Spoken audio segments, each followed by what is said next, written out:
다스리고 새롭게 하네. 자유하네. 죄와 사망으로부터 나의 삶은 변하고 난 충만하네. 은혜로다. 주의 은혜 한량없는 주의 은혜 은혜로다. 주의 은혜 변함없는 신실하신 주의 은혜 시작됐네. 시작됐네. 우리 주님의 능력이 나의 삶을 다스리고 새롭게 하네. 자유하네. 죄와 사망으로부터 나의 삶은 변하고 난 충만하네. 은혜로다. 주의 은혜 한량없는 주의 은혜 은혜로다. 주의 은혜 변함없는 신실하신 주의 은혜 다시 한번 시작됐네. 시작됐네. 우리 주님의 능력이 나의 삶을 다스리고 새롭게 하네. 자유하네. 죄와 사망으로부터 나의 삶은 변하고 난 충만하네. 은혜로다. 주의 은혜 한량없는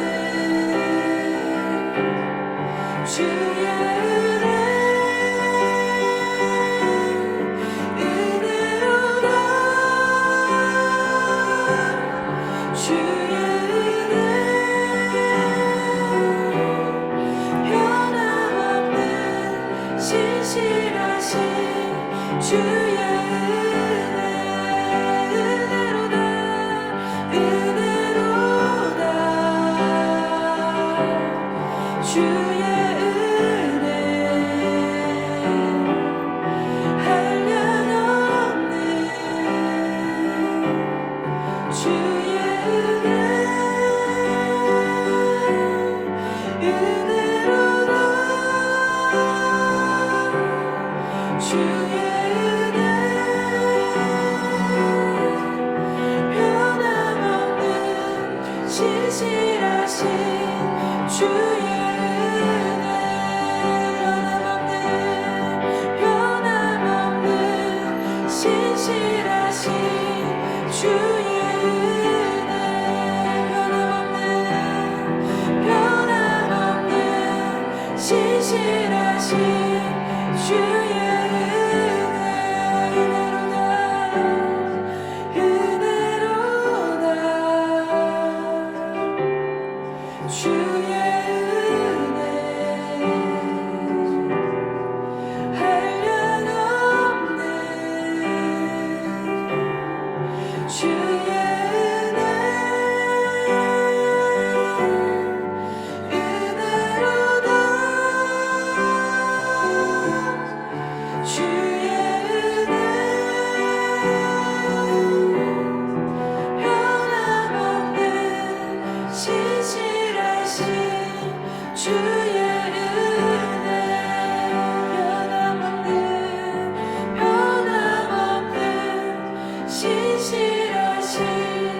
주의 은혜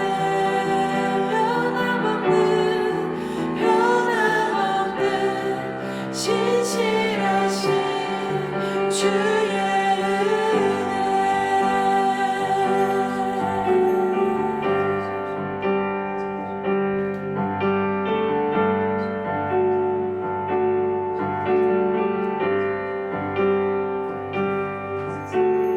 아버지 사랑 내가 노래해 아버지 은혜 내가 노래해 그 사랑 변함없으신 거짓 없으신 성실하신 그 사랑 상한 가운데 꺾지 않으시는 꺼져가는 등불 끄지 않는 그 사랑 변함없으신 거짓 없으신 성실하신 그 사랑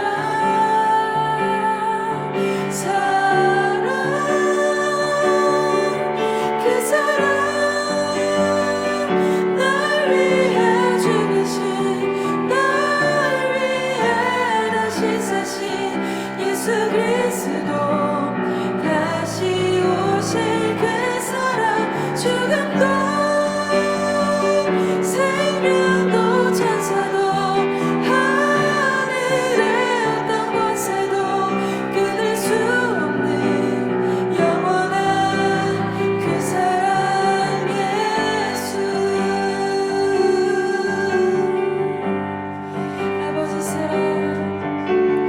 아버지 사랑 내가 노래해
오늘 우리에게 주시는 하나님의 말씀은 사도행전 6장 1절로 15절 말씀입니다. 사도행전 6장 1절에서 7절 말씀입니다. 오늘 1절에서 7절 말씀 우리 한 절씩 교독하고 우리가 말씀을 보도록 하겠습니다. 제가 먼저 읽도록 하겠습니다. 그때 제자가 더 많아졌는데 헬라파 유대인들이 자기의 가부들이 매일의 구제에 빠짐으로 히브리파 사람을 원망하니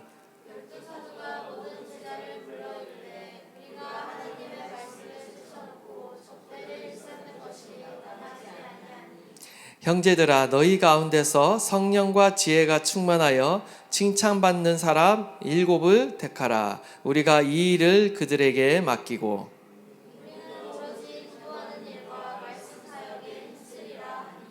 온 무리가 이 말을 기뻐하여 믿음과 성령이 충만한 사람 스데반과 또 빌립과 브로고로와 니가노르와 디몬과 바메나와 유대교에 입교했던 안디옥 사람 니골라를 택하여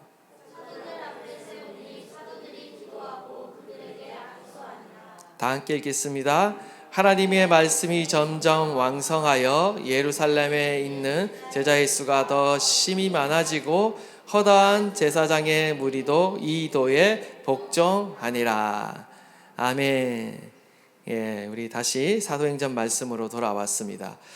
사도행전은요 1장 8절에서 예수님께서 승천하시면서 제자들에게 주셨던 명령, 성교 지상 명령에 따라서 예수 그리스도의 복음이 어떻게 전파되고 있는가, 예루살렘으로부터 온 유대와 사마리아와 땅끝까지 어떻게 하나님의 나라가 증거되고 있고 확장되고 있는가를 보여주는 책입니다. 초대교회의 부흥과 성장은요, 여러분이 계속 묵상하시고 또 말씀을 들으시면서 아시겠지만 결코 순탄하게 이루어지지 않았다라는 것을 아셔야 됩니다. 초대교회의 역사는요, 핍박의 역사고요, 박해의 역사입니다. 그럼에도 불구하고 초대교회는요, 이런 어떤 외적인 시련, 내적인 시련, 그 모든 시련들을 극복하면서 성장하였다라는 것입니다. 외적인 시련은 주로 종교적, 정치적, 기득권 세력이었던 사내들인 공예로부터 받았고요. 또 내적인 시련은 주로 교회 내부적인 문제로 인해 발생을 했습니다. 바로 외적으로 persecution, 박해가 있었다라고 말씀드렸고, 내적으로 뭡니까? purity, 순전함의 문제, 정직의 문제가 있었다라고 했습니다. 아나니아와 삽비라의 그 사건을 통해서 하나님께서 교회 안에 있는 거짓과 위선의 문제를 다루셨습니다. 계속해서 5장을 보면요, 사도들이 또 감옥에 갇힙니다. 그리고 풀려나게 되죠. 그 과정 가운데 또 채찍질을 당하면서 심한 고문을 받습니다. 이런 박해를 받았고요. 이어서 오늘 6장에 오면요, 다시 교회가 이 핍박 가운데도 성장하고 있는데 그 성장하는 교회 안에서도 지금 내부적으로 또 문제가 발생했습니다. 처음에는 퓨리티의 문제가 발생했다고 그랬죠. 근데 지금 오늘 본문 가운데에는 어떤 문제가 발생하느냐? 디비전, 분열의 문제가 발생했다라는 것입니다. 헬라파 유대인들과 히브리파 유대인 사이에 갈등이 발생을 한 것입니다. 여러분 보시면 아시겠지만 세상에는요, 완벽한 교회란 있을 수 없습니다. 교회는 죄인들이 모여서 구원받고 변화되기 위한 그런 공동체입니다. 결코 완전한 사람들이 모인 공동체가 아니라는 거예요. 이상적인 공동체가 아니라는 겁니다.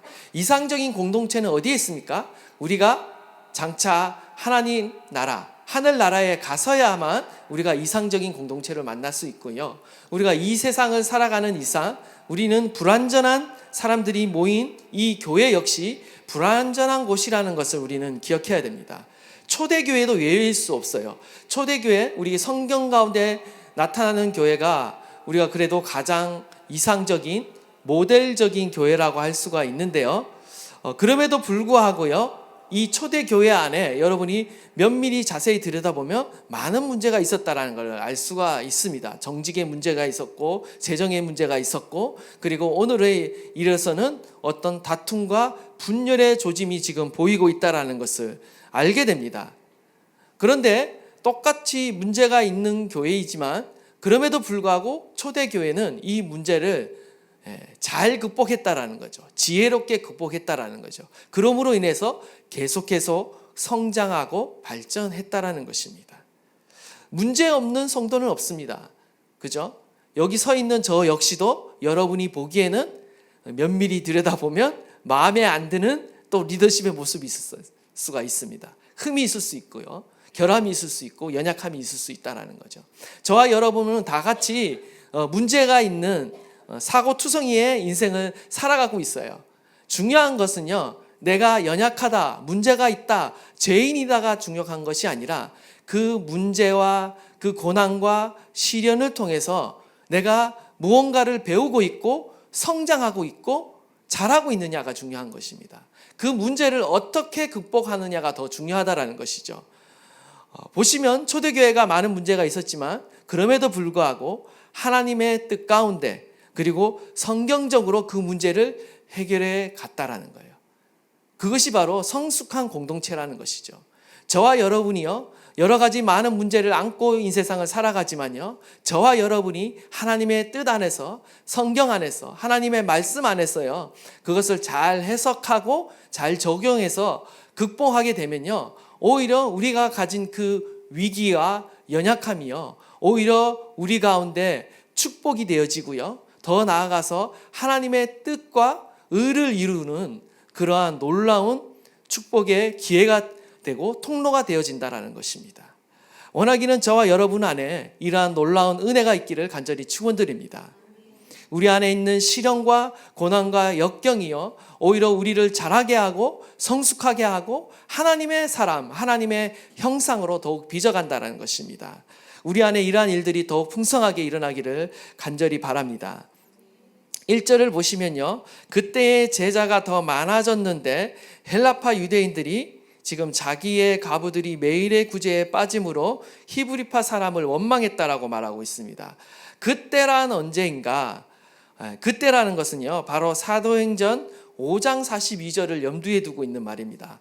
사도행전 5장 42절을 보시면 그들이 날마다 성전에 있든지 집에 있든지 예수는 그리스도라 가르치기와 전도하기를 그치지 아니하였다라고 말하고 있습니다. 사내들인 공회가 지금 사도들을 핍박했습니다. 뭐라고 핍박했냐면 예수의 이름으로 가르치지도 마라, 말하지도 마라, 증거하지도 마라 라고 이렇게 협박하고 전도 금지 명령을 내렸는데 사도들이 어떻게 했다라는 거예요? 이를 어겼다라는 거죠. 무엇을 더 두려워했습니까? 사람의 말보다 하나님의 말씀을 더 두려워했다라는 거예요. 그래서 하나님의 명령에 따라 복음을 증거하고 또한 하나님의 말씀을 계속 가르치는 것을 그 일을 멈추지 않고 계속했다라는 거예요. 그 결과 어떻게 됩니까? 그들이 날마다 성전에 있든지 집에 있든지 예수는 그리스도라는 사실을, 이 진리를 가르치고 전도하기를 그치지 아니하였습니다. 그 결과 어떻게 됩니까? 예수 그리스도를 믿고 주님께 돌아오는 제자들이 점점 많아졌다라고 말하고 있는 것입니다. 참 재미있죠? 성도가 많아졌다, 신도가 많아졌다, 어떤 무리가 많아졌다라고 말하고 있는 것이 아니라 제자가 점점 많아졌다라고 제자라는 단어를 의도적으로 사용하고 있는 것을 보게 됩니다. 여기에 바로 교회의 중요한 사명이 있는 것입니다. 성도들의 중요한 사명이 있는 것이죠. 예수 그리스도를 가르치고 전하는 것, 교회의 사명이고요. 그리고 성도들의 사명인 것입니다. 뿐만 아니라 그때 어떤 일이 일어나느냐? 제자가 더 많아지게 되는 일이 일어난다는 것입니다. 교회는 믿는 자들이 더 많아지고 어떤 성도가 더 많아지고 군중들이 더 많아지고 어떤 모이는 무리가 많아지는 공동체가 아니라는 거예요. 청중이 많아지는 공동체가 아니라는 거예요. 단순히 어떤 시청자, 관중이 많아지는 곳이 교회가 아니라는 것입니다. 요즘은 정말 교회에 다니는 사람이 아니라 교회를 시청하는 관중들이 많아지는 것 같습니다. 점점 교회 나가지 않고 유튜버를 통해 세상에 유명한 어떤 모누 목사님의 설교를 들으면서 마치 내가 영적으로 자라고 있다고 착각하는 그런 사람들이 많아지고 있는 것 같아요. 문화가 그렇고 또 코로나로 인해서 그런 시대가 되어진 것 같습니다. 그런데 그들은 결코 착각하고 있는 것이 뭐냐면요, 그들은 결코 그리스도의 제자가 되어질 수 없다라는 겁니다.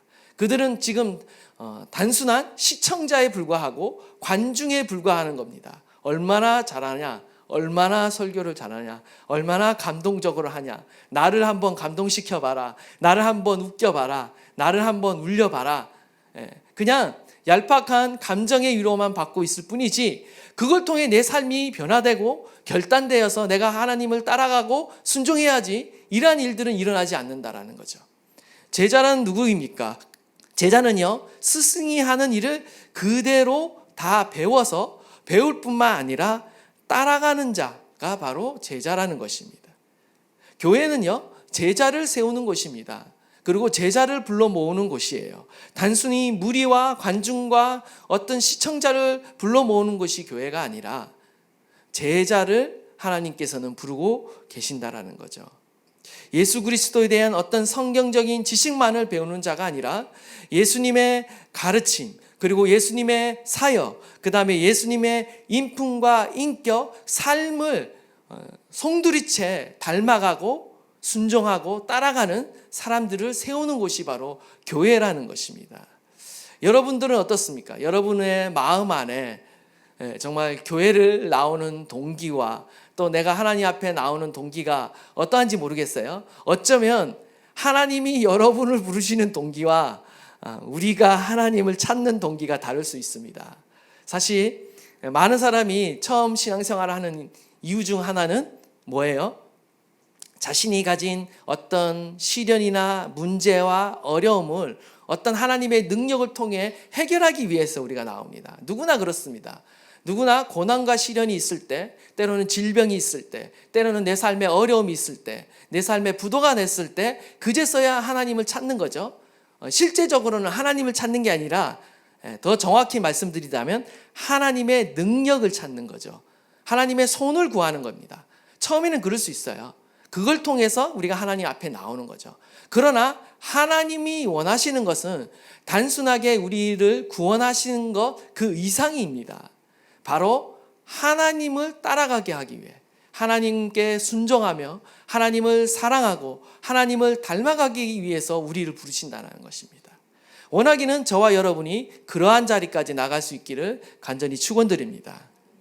하나님을 만나시고 하나님의 말씀을 배우시고 더욱더 그 말씀에 따라 순종하며 살아가시는 저와 여러분 되시기를 간절히 축원드립니다.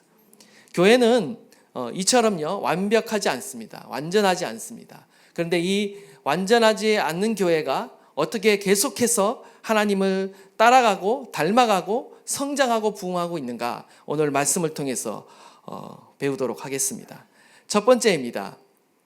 원망과 시비를 극복하면서 하나님의 나라는 세워진다라는 것입니다. 1절 하반절에 보면요, 지금 헬라파 유대인들과 지금 히브리파 유대인들 사이에 지금 갈등이 생겼습니다. 부흥하는 초대교회도 지금 문제가 있는 것을 보게 되는데요. 지금 매일의 구제에서 헬라파 유대인 가부들이 지금 소외되고 푸대접 받는 일이 생겼다라는 것이죠. 초대교회는 우리가 잘 아시다시피 어떤 일이 일어났습니까? 하나님의 은혜를 받자, 성령에 충만해지자 자신의 사유재산을 자신의 것으로 여기지 않고 이렇게 나누는 일들이 일어났습니다. 서로 나누는 일들이 일어났죠. 하나님의 나라의 역사가 일어났습니다. 그래서 구제 사역이 풍성하게 일어났는데 상대적으로 가난한 성도들의 필요를 서로 채워주는 일이 일어나게 되었습니다. 그런데 이렇게 서로의 필요를 채워주는 그 구제 사역 가운데 지금 헬라파 과부들이 언제부턴가 소외되기 시작하는 거예요. 점점 소외되기 시작했다라는 거죠. 이때 구제 사역이라는 것은 다른 사역이 아니라 바로 음식을 배급하고 나누는 일을 하였습니다. 그런데 이 과부들이, 특별히 헬라파 유대인들이 제외되기 시작했다라는 거죠. 헬라파 유대인들은 누구인가? 바로 디아스포라 유대인들을 말합니다. 팔레스타인 지역이 아닌 이방 지역에서 태어나서 자라고 그리스어를 모국어로 사용하는 그 유대인들을 말하는 것이죠. 그들이 예루살렘을 방문했다가 복음을 듣고 회심하고 그리고 나서 다시 고향으로 돌아간 것이 아니라 그냥 예루살렘에 남아서 살아가는 유대인들이 있었습니다. 이러한 유대인들이 바로 헬라파 유대인들이었다라는 것이죠. 그리고 그 당시에 또 어떤 사람들이 있었냐면요, 이렇게 디아스포라 흩어진 유대인들 중에 이제 나이가 들어서 내가 죽을 때는 본국 본토 예루살렘에 가서 내가 묻혀야겠다 하는 그런 사람들이 있었어요. 그래서 나이가 들어서 이렇게 예루살렘으로 귀환하는 사람들이 있었습니다. 그 귀환하는 사람들 중에 또한 과부들이 또 많았다라는 거죠. 그러니까 이런 사람들이 경제력이 약하다 보니까 교회가 어떻게 했냐, 이들을 보살피고 음식을 나누면서 함께 살았다라는 것을 우리가 보게 되는 것이죠. 그런데 이 헬라파 유대인들의 과부가 자꾸 그 구제사역에서 제외되는 것입니다. 그래서 불평과 불만이 일어났다는 것이죠. 히브리파 유대인은 그러면 누구겠습니까? 바로 본토 예루살렘 팔레스타인 지역에서 살고 있는 유대인들이고 히브리어라고 되어 있지만 원래는 이제 그 당시에는 아람어를 그 모국어로 사용했습니다. 아람어를 사용하는 그 히브리인들을 바로 히브리파 유대인이라고 할 수가 있습니다. 히브리파 유대인들이 주류이고 기득권 세력이고요, 헬라파 유대인들이 비주류였다라는 거죠. 두 사이에 미묘한 갈등이 지금 일어나고 있는 것입니다. 교회는 탄생할 때부터 끊임없이 갈등과 시련을 겪어왔습니다. 특별히 악한 사단의 세력이요, 하나님의 나라를 무너뜨리고 교회를 무너뜨리려고 여러 가지 일을 시도해 왔습니다. 그 중에 대표적인 것이 바로 세상 권력, 외부적인 권력을 통해서 교회를 무너뜨리려는 그런 박해를 행해 왔고요. 교회 내부적으로 때로는 교회가 부패해서 죄악으로 인해서 넘어져서 교회가 사단나다로 넘어지도록 역사해 왔고요. 오늘 본문 가운데를 보면요, 이것도 저것도 통하지 않을 때 어떤 방법을 사용했느냐, 교회가 분열하도록 만들어서 스스로 무너지도록 하는 그러한 방법들을 사용해 왔다라는 것이죠.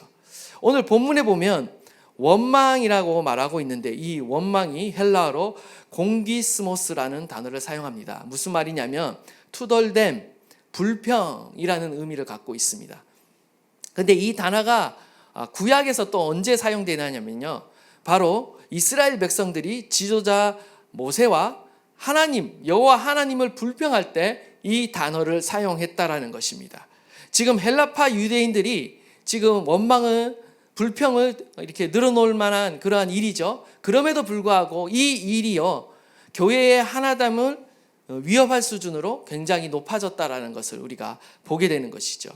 출애굽기 1세대가 가나안 땅에 들어가지 못한 이유가 무엇입니까? 그 이유는요, 바로 불평과 불만 때문입니다. 그렇기 때문에 우리가 불평과 불만을 가볍게 여겨서는 아니 된다라는 것입니다. 천장지제 괴자의혈이라는 고사성어가 있습니다.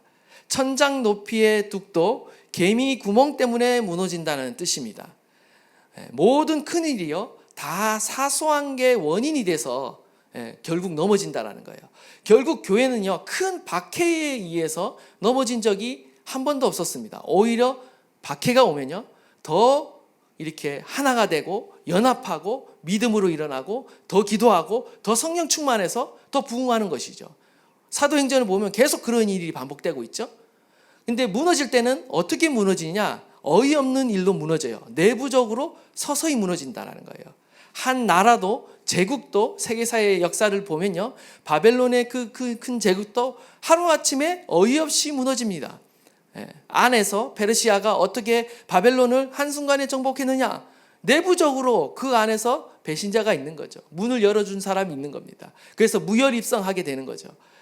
사람이라는 일이라는 게요, 어떤 일이 일어날지 알 수가 없습니다. 교회가 내부적으로 서서히 무너지는 데는 아주 큰 일 때문에 무너지는 것이 아니라 조그만 불평, 불만이 쌓이고 쌓일 때 무너진다라는 것이죠. 분열이 일어난다라는 것입니다. 교회가 무너지는 것도요, 우리가 가지고 있는 사소한 갈등과 원망이 발단이 되어서 분열이 되고 결국 무너질 수 있다는 것을 우리는 유념해야 된다는 것입니다. 그래서 이 불평과 원망을요, 우리의 삶 안에 통제하지 못하고 제거하지 못하면요, 결코 하나님의 나라를 이뤄갈 수 없습니다. 여러분 안에도요, 여러분의 삶 안에 여러 가지 불만과 원망과 원통한 일이 있을 줄 압니다. 사회에서도, 직장에서도, 교회에서도 마찬가지죠. 참 불평불만할 일들이 많이 있습니다. 그런데 그러한 일을 당할 때 그냥 불평불만하고 비난하고 비판하는 사람, 부정적인 사람으로 끝나서는 아니 된다는 거죠. 이것을 뛰어넘는 사람이 되어야 된다는 거예요. 이것을 극복하는 사람이 되어야 된다는 거예요. 모두가 불평불만한다 할지라도 여러분은 그 불평불만을 통해서 오히려 더욱 성장할 수 있는 계기를 마련해야 되고요, 더 하나님의 사람으로 거듭나야 한다라는 것입니다. 베드로전서 4장 9절에서 10절입니다. 다 함께 한번 읽도록 하겠습니다. 시작.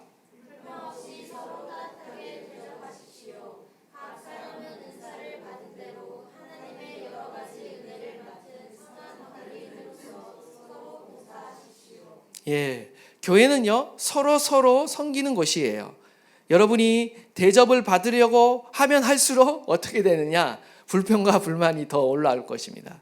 그러나 여러분이 가진 은사와 여러분이 가진 그 은혜대로 나누고 대접하고 섬기려고 하면 할수록 어떻게 될까요? 더 풍성해지는 것이죠. 불만과 불평이 사라지게 될 것입니다. 어쩌면 여러분이 가진 그 은사와 재능과 물질과 시간은요, 하나님께서 이웃을 섬기고 하나님의 나라를 섬기라고 여러분에게 주신 것입니다. 우리는 우리의 가진 것을 자족할 줄 알아야 되고요, 만족할 줄 알아야 되고요, 지금 이 순간 하나님이 주신 은혜를 감사할 줄 알아야 됩니다. 그래야 불평불만이 없는 것이죠. 그런데 우리가 지금 가진 것에 만족하지 못하고 더욱 있는 자들을 바라보며 더 가지기를 원할 때 우리는 불평불만할 수밖에 없습니다.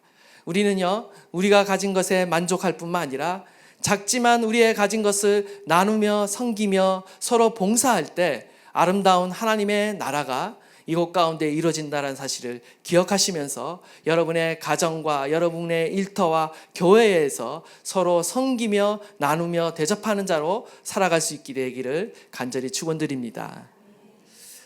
두 번째로는요, 성령 충만한 일꾼을 세움으로 하나님의 나라는 세워진다라는 것입니다.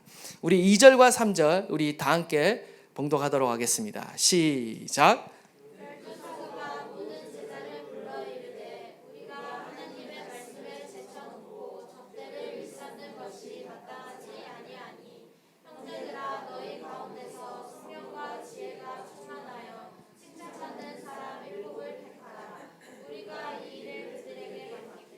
아멘. 사도들이 이 문제를 해결하기 위해 어떻게 합니까? 모든 제자들을 모읍니다. 그리고 그 구제 사역을 맡길 7명의 봉사자, 일꾼들을 뽑습니다. 그리고 그 봉사의 일을 위임해서 맡겼다라는 거죠. 팀 사역이 이루어지는 것을 보게 됩니다. 결코 교회는요, 한 사람의 능력으로 세워질 수 없습니다. 함께 협력하고 함께 일을 나눌 때에, 함께 교회를 세워갈 때에, 섬길 때에 교회는 온전하게 세워질 수 있는 것을 보게 됩니다. 교회는요, 각 성도가 지체가 되어서 각자가 가진 그 다양한 은사와 재능에 따라 몸된 교회를 섬길 때 교회는 온전해질 수 있습니다. 내가 가진 거 작다라고만 여기지 마시고, 없다라고만 여기지 마시고, 이미 여러분에게 하나님께서 은혜로 선물로 주셨습니다. 다른 사람과 비교하니까 없다, 작다라고 생각하는 거지, 하나님께서 여러분 각자에게 맞는 은사와 재능을 주셨습니다. 그것을 가지고 섬기라는 것이죠.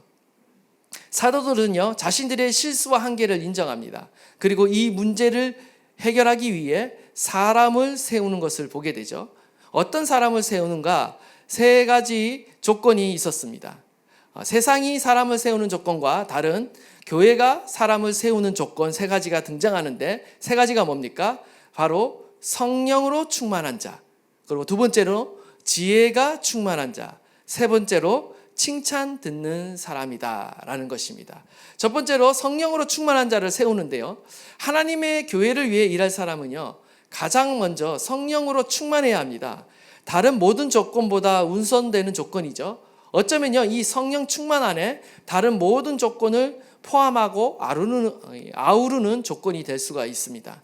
성령 충만하다는 것은 바로 성령 하나님에 의해 내가 온전한 통치와 지배를 받는 상태를 성령 충만하다라고 말하는 것입니다.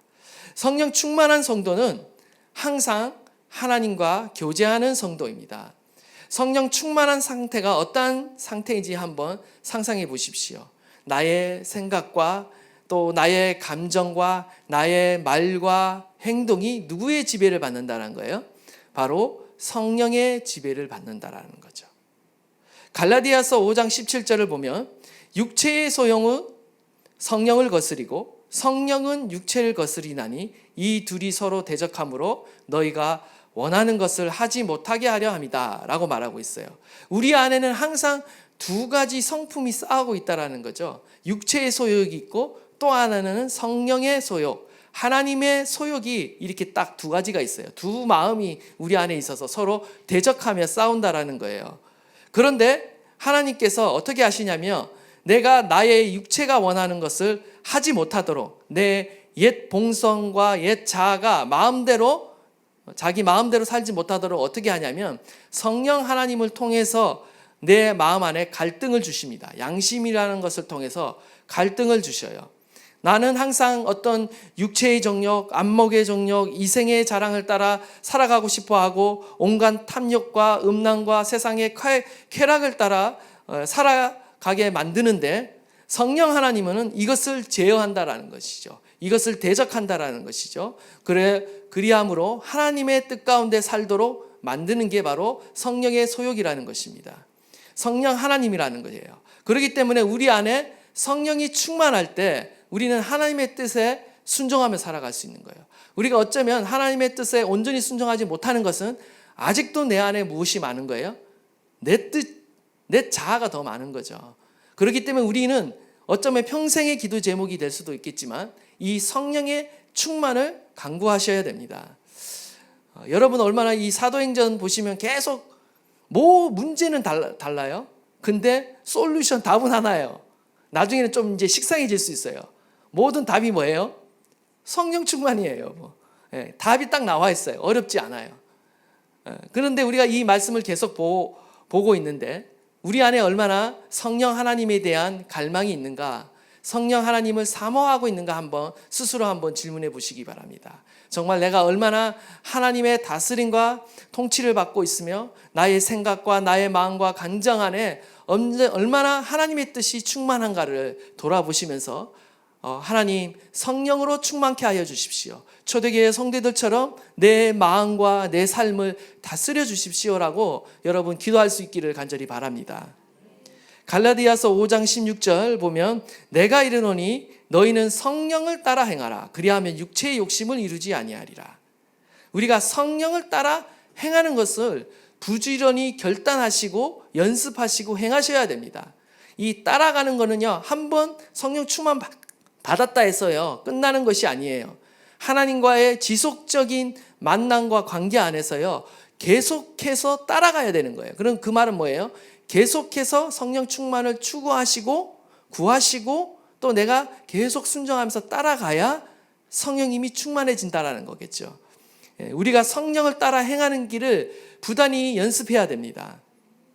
이처럼 성령에 충만한 사람이 또한 하나님의 일을 행할 때 하나님의 뜻 가운데 또 하나님의 성품 가운데 그 길을 행하게 되는 것이죠. 교회의 일꾼은요 당연히 성령이 충만해야 됩니다. 늘 하나님의 뜻을 구하고 하나님이 주시는 능력과 지혜로 그 모든 일을 감당해야 된다는 거예요.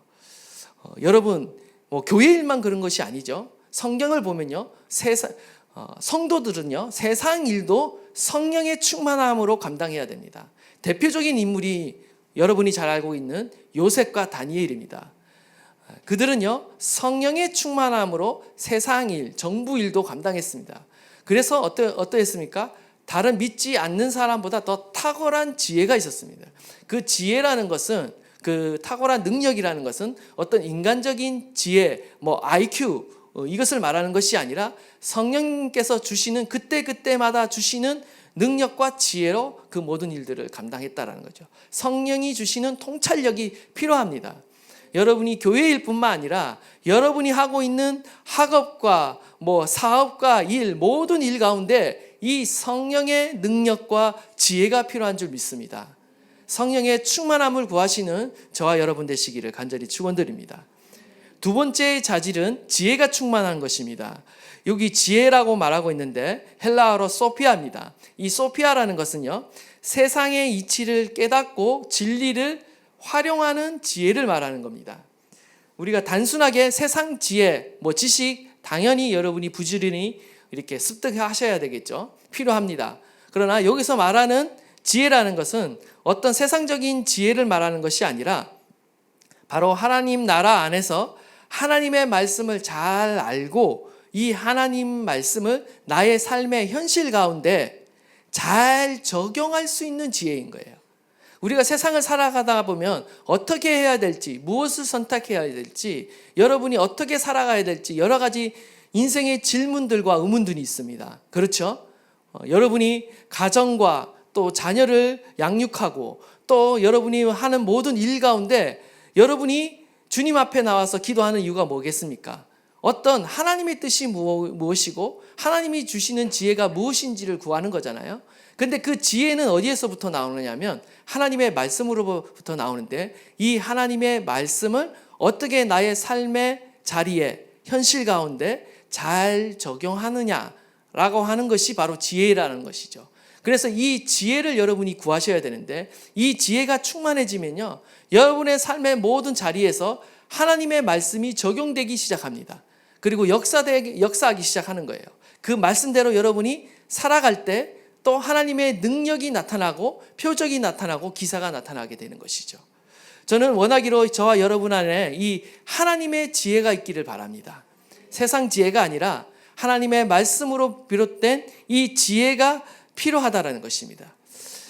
잠언 9장 10절을 보시면 여호와를 경외하는 것이 지혜의 근본이요 거룩하신 자를 아는 것이 명철이라고 말하고 있습니다.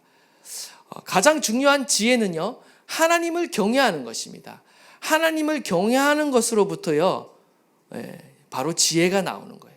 여러분이 무언가를 결정할 때 가장 첫 번째 기준이, 첫 번째 지혜가 뭐냐면 하나님을 경외하는 마음 가운데 이것이 바른 길인가 라는 것을 점검해 보시면요, 그것이 바로 지혜인 것입니다.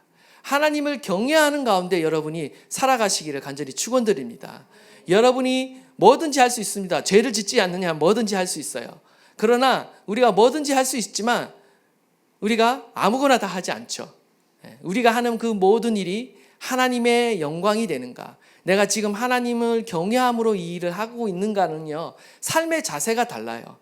똑같은 일을 하더라도요, 과정이 다르고요, 결과가 다릅니다. 하나님을 경외하는 사람은요, 세상에서도요, 다른 사람이 봤을 때 다르다라는 것이 인지가 돼요. 정말 지혜롭다라는 게 왜 지혜롭게 보여지겠습니까? 하나님을 경외하는 마음 가운데 그 모든 것을 하고 있기 때문에 탁월함이 나올 수밖에 없어요. 다른 사람이 보여주지 못하는 희생정신이 있고요, 다른 사람, 세상 사람들이 보여주지 못하는 성실함이 있고 정직함이 그 가운데 나타나는 것이거든요. 이러한 세상 지혜가 아닌 이러한 하나님의 지혜가 저와 여러분 가운데 있기를 간절히 축원드립니다. 세 번째로 칭찬 듣는 사람입니다. 이 칭찬 듣는다라는 것은요, 헬라어 원어로 증거를 받고 있는 이라는 의미를 갖고 있습니다. 무슨 말이냐? 좋은 평판을 받고 있다, 그리고 칭찬을 받고 있다라는 것입니다. 다른 사람으로부터, 사람들로부터도요, 여러분이 평판, 좋은 평판을 받으셔야 됩니다. 당연히 보이지 않는 하나님으로부터도요, 여러분이 인정받고 칭찬받아야 되지만 사람으로부터도 여러분이 평판이 좋으셔야 됩니다. 이것은 무엇을 말하느냐? 은사도 있고 성령도 충만하다는 사람들, 신앙이 좋다고 하는 사람들 중에요, 세상에서 욕먹는 사람 되게 많습니다. 신앙 좋아요, 믿음 좋아요, 뭔가 근데 세상에서 희한하게 욕을 먹어. 왜 그럴까요? 예. 평판이 좋지 않은 거죠. 성품이 좋지 않으면요, 여러분의 어떤 재능과 은사와 지식이 아무리 탁월하도요, 쓰임 받지 못합니다. 그래서 세상적으로는 굉장히 일을 잘하는 사람이 교회에 와서는 이렇게 제대로 못하시는 분이 많아요. 그 이유 중에 하나가 뭐냐면, 교회는 세상처럼 이렇게 높아지는 곳이 아니거든요. 겸손해야 되고요, 스스로 낮춰야 되고요, 희생해야 되고요, 좀 이렇게 뭐라고 그럽니까? 비위가 상하고 억울해도 굽신굽신하는 자리가 교회입니다. 세상적으로 보면 지위가 높아지면 딱 당당해지고 밑에 사람 부리고 명령하고 할 수 있지만, 뭐 그런 기질 가지고 이 교회에 와서 했다가는 아무도 주변에 남아 있는 사람이 없습니다. 예전에 이제 교회에서 사역할 때 보면요, 세상적으로 굉장히 은사가 많아요. 그래서 이제 그 일에 맞는 일을 거기에 맡겼어요. 교회에서 어떤 그 사역을. 왜냐면 전문가니까 세상적으로. 그걸 맡겼는데, 맡기고 나서 깜짝 놀랐습니다. 도저히 계속 그분에게 그 일을 맡기지 못하는 거야. 왜냐하면 세상적으로 잘해. 굉장히 잘하는, 굉장히 높은 직급에 있는 사람이에요. 근데 교회에 오니까 갑자기 그 일을 맡기니까 어떻게 하냐면, 자기가 세상에 있는 어떤 그때 뭐 사장, 부장, 뭐 하여튼 그 사람인 줄 알고 사람들을 막 이제 부리는 거예요. 직원들을 부리고, 교육자들도 막 명령하고 부리고 뭐 해와라. 오히려 섬기라고 그 일을 맡겼는데, 일을 많이 하고 이렇게 했으니까 그 일을 하실 것 같아서 맡겼는데, 오히려 이제 갑자기 이제 교회의 모든 행정이나 재정을 들여다보면서 오히려 보고서를 받고, 오히려 섬기는 것이 아니라 막 이렇게 지시하고 명령하고 이렇게 통제하려는 것을 보면서, 이게 세상 지혜로 교회 일을 섬기는 것이 아니구나. 오히려 하나님의 지혜, 하나님의 질서에 따라 겸손하게 섬기는 자리가 교회의 사역과 일꾼의 자리임을 보게 되는 것입니다. 원하기는 저와 여러분 안에 이러한 영적인 지혜, 하나님을 경외하는 지혜가 충만하시기를 간절히 바랍니다. 이처럼 성령이 충만하고요, 또한 지혜가 충만하고요, 칭찬받는 사람을 세웁니다. 그리고 그 다음에 어떻게 하고 있습니까? 세 번째로 기도하는 일과 말씀 사역에 이제 사도들이 집중하는 거죠. 기도하는 일과 말씀 사역에 힘쓸 때 하나님의 나라는 부흥한다라는 겁니다. 4절 말씀입니다. 우리는 오로지 기도하는 일과 말씀 사역에 힘쓰니라. 사도들이요, 성령과 지혜가 충만하고 사람에게 칭찬받는 7 지사를 세우고 나서 본인들이 기도하는 일과 말씀 사역에 매진했습니다. 이것은 무엇을 보여주냐면요, 교회의 본질적인 사역이 무엇인가를 보여줍니다. 어떻게 보면 목회자인 저의 본질적인 사역이 이러해야 한다는 것을 보여주기도 하지만, 교회 전체가 이 기도하는 일과 말씀 사역에 집중해야 된다는 것을 보여줍니다. 구제와 봉사 사역도 중요하지만 그것보다 우선순위가 있다는 거죠. 교회 안에는. 그것이 바로 기도 사역과 말씀 사역이라는 것입니다. 여기서 중요하게 봐야 될 단어가 하나가 있습니다. 1절에 구제라고 말했는데 그 구제에 해당하는 단어가 디아코니아입니다. 누가복음의 저자인 누가가 의도적으로 이 디아코니아라는 단어를 사용하고 있어요. 구제에 해당되는 헬라어가 사실은 다른 단어가 있는데, 그럼에도 불구하고 일부러 이 디아코니아라는 단어를 사용했습니다. 이 디아코니아가 뭐냐면요, 오늘 보니까 말씀 사역이라고 했죠. 이 사역이 또 디아코니아입니다. 이 디아코니아의 원뜻은요, 섬김, 봉사를 말하는 겁니다. 디아코니아, 섬김, 봉사를 말하는 거예요. 이 동일한 단어가 4절에는 말씀 사역에 사용되었고요. 이것이 의미하는 바는 뭐냐면요, 구제 사역이나 기도하는 일이나 이 말씀 사역은 모두가 다 디아코니아라는 거예요. 섬김이자 봉사라는 것입니다. 어떤 분들이 이런 분들이 있습니다. 기도만 하는 사람하고 지금 기도만 하면 밥이 나오냐, 뭐 쌀이 나오냐, 돈이 나오냐 이러는데, 기도도 섬김이자 봉사라는 것이죠. 굉장히 중요한 사역입니다. 오늘 본문에 보시면요, 말씀 사역보다 먼저 나온 게 기도하는 일이라는 것이 참으로 놀랐습니다. 그만큼 기도하는 일이 중요하다라는 것이죠. 결국 무엇을 말하느냐? 구제 봉사, 기도 봉사, 말씀 봉사, 구제 섬김, 기도 섬김, 말씀 섬김이라는 거예요. 모든 것이요, 뭐 귀하고 천한 일이 없어요. 모든 것이 여러분이 교회 안에서 봉사하고 섬기는 것도 하나님을 섬기는 것이고요. 말씀과 예배로 기도로 하는 것도 섬김이라는 것이죠. 모든 것이 믿음으로 드릴 때에 하나님께 예배하고 섬기는 일이 될 수 있다는 거예요. 다 귀하다라는 거예요. 다 하나님께 드리는 예배가 될 수 있다는 것을 여러분 기억하십시오. 그러나 그럼에도 불구하고 교회가 더 우선적으로 집중해야 될 것이 무엇이냐? 바로 기도하는 일과 말씀 사역이다라는 것입니다. 기도와 말씀에 집중할 때 교회가 놀라운 부흥을 하게 됩니다.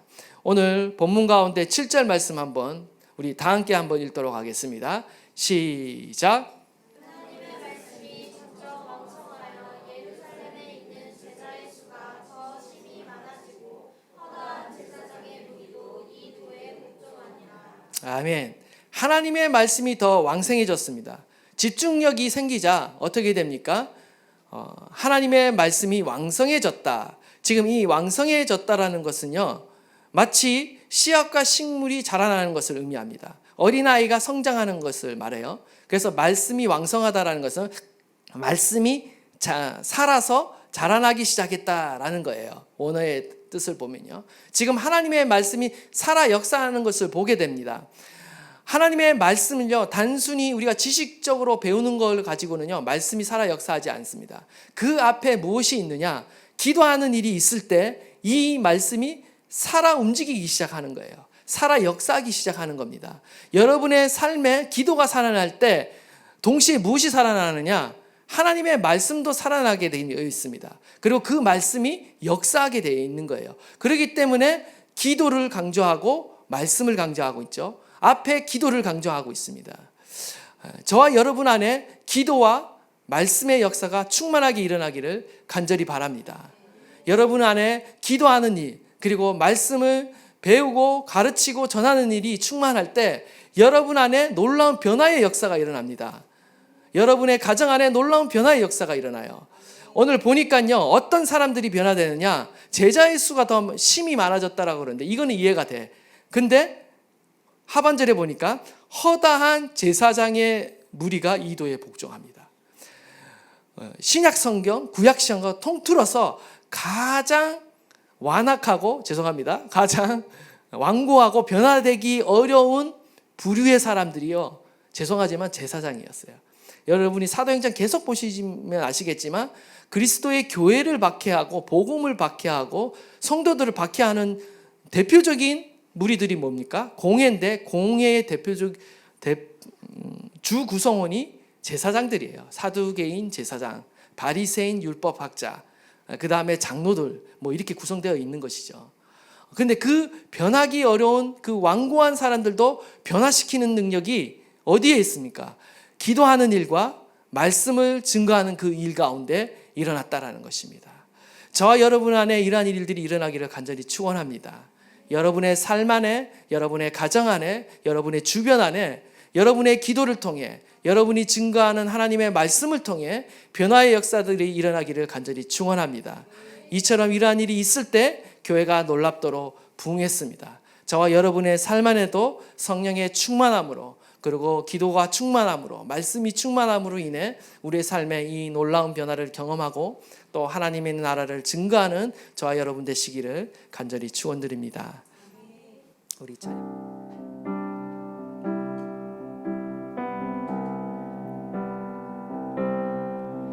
나의 사랑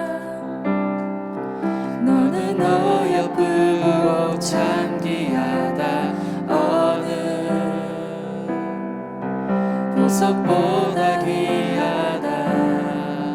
내가 사랑스럽지 않을 때 너를 온전히 사랑하고 너와 함께하려 내가 왔노라. 나의 사랑 이 사랑은 결코 변치 않아. 모든 계절 돌보시네.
지혜로 충만케 하여 주십시오.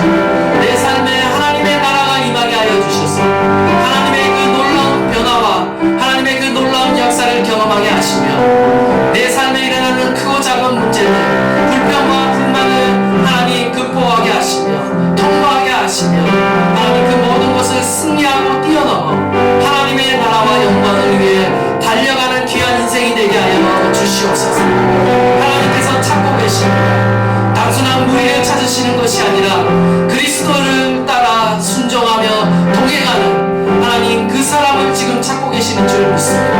바로 그 한 사람이 바로 제가 되기를 원합니다.